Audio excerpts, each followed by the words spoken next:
તો હું છે વિમલ પ્રજાપતિ. આપણે ફરી એક ઘટનાની ચર્ચા કરવા માટે મળ્યા છીએ. વાત છે થરાદ તાલુકાના દાંતિયા ગામની. આ થરાદ તાલુકાનું દાંતિયા ગામ બનાસકાંઠામાં આવેલું છે ને બનાસકાંઠાની અંદર આ એક યુવતીની હત્યા થાય છે. પ્રશ્ન એ છે કે હત્યા કોણે કરી? તો હત્યા કોઈ બીજા વ્યક્તિએ નથી કરી, કોઈ બહારના વ્યક્તિએ હત્યા નથી કરી, પરંતુ હત્યા દીકરીના સગા પિતાએ અને સગા કાકાએ કરી છે.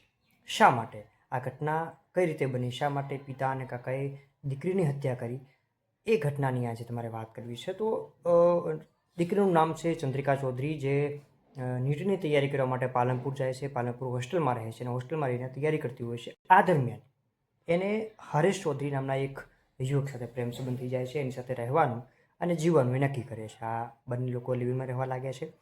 પરંતુ આ વાતની પરિવારને જાણ થઈ જાય છે. પરિવારને જાણ થાય છે એટલે પરિવાર આ સંબંધથી ખુશી હોતા નથી.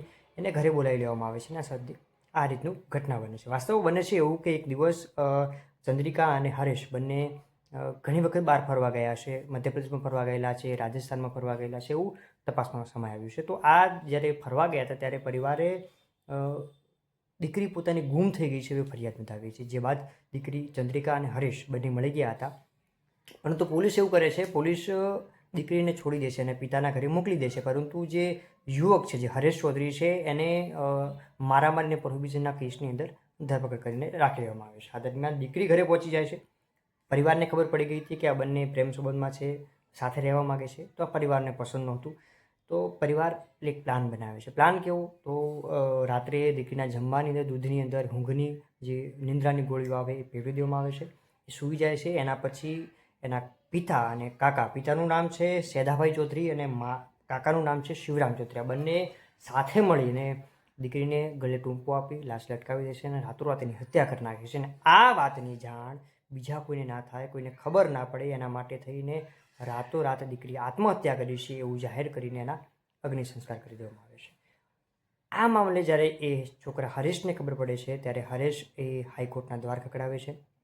એમાં મામલો પહોંચે છે ગુજરાત હાઈકોર્ટે. જ્યારે તપાસના આદેશ આપ્યા, તપાસ થઈ ત્યારે જાણવા મળ્યું કે દીકરી આત્મહત્યા નહોતી કરી, પરંતુ એની હત્યા થઈ હતી. આ મામલે અત્યારે સેધાભાઈ ચૌધરી અને શિવરામ ચૌધરીની ધરપકડ કરી લેવામાં આવી છે. પરંતુ કેટલી ક્રૂરતાની વાત છે કે એક સગો બાપ, એક સગો કાકો પોતાની સગી દીકરીનું મર્ડર કરી નાખે છે. એ પણ શા માટે? પ્રેમ સંબંધના કારણે. આવું વાસ્તવમાં આ એ થરાદ તાલુકાની જે દાંતિયા ગામ છે ત્યાં બન્યું છે. તો આ ઘટના ખૂબ જ દુઃખદ છે. આ મામલે ખરેખર સરકારે યોગ્ય કાર્યવાહી કરવી જોઈએ. સરકારે આ બાબતે પગલાં લેવા જોઈએ. પોલીસ તંત્રે દીકરીને છોડી મૂકી, છોકરાને શા માટે બંધક રાખ્યો, જૂના કેસમાં શા માટે એને બંધક બનાવીને રાખ્યો, આ તમામ બાબતે તપાસ થવી જોઈએ. કારણ કે છોકરાએ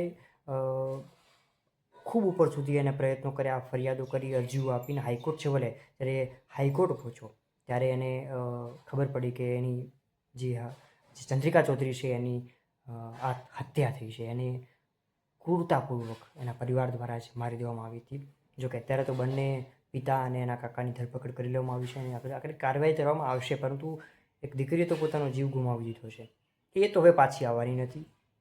તો સમાજે થોડુંક મેચ્યોર થવાની જરૂર છે, સમજવાની જરૂર છે. આવી રીતે પોતાની વાત બનાવવા માટે કે દીકરીઓને સમજાવવા માટે હત્યાઓ તો કરવી ખોટી વસ્તુ છે. આપણે હવે 21મી સદીમાં છીએ, આધુનિક સમય આવી ગયો છે, તો સમજવાની જરૂર છે. આ ઘટના બનાસકાંઠાના થરાદ તાલુકાના દાંતિયા ગામમાં બની છે. પરંતુ ગુજરાત માટે ચેતવણીરૂપ કિસ્સો છે કે આવી ઘટનાઓ સરકારે બનતા અટકાવવી જોઈએ. એના માટે પગલાં લેવા જોઈએ. એના માટે કાયદા કાનૂન તો છે જ, પરંતુ એનો અમલ કેમ થતો નથી એ પણ પ્રશ્ન છે. તો એ બાબતે પણ તપાસ થવી જોઈએ, કાર્યવાહી થવી જોઈએ અને પગલાં લેવાવા જોઈએ. હવે આ કેસમાં આગળ સરકાર દ્વારા, તંત્ર દ્વારા, પોલીસ દ્વારા, સ્થાનિકો દ્વારા, ગામ દ્વારા, સમાજ દ્વારા કેવા પ્રયત્નો કરવામાં આવે છે. રજા આપો. ફરી મળીશું એક નવા કેસ સાથે. ત્યાં સુધી નમસ્કાર. ભારત માતા કી જય. જય જય ગરવી ગુજરાત.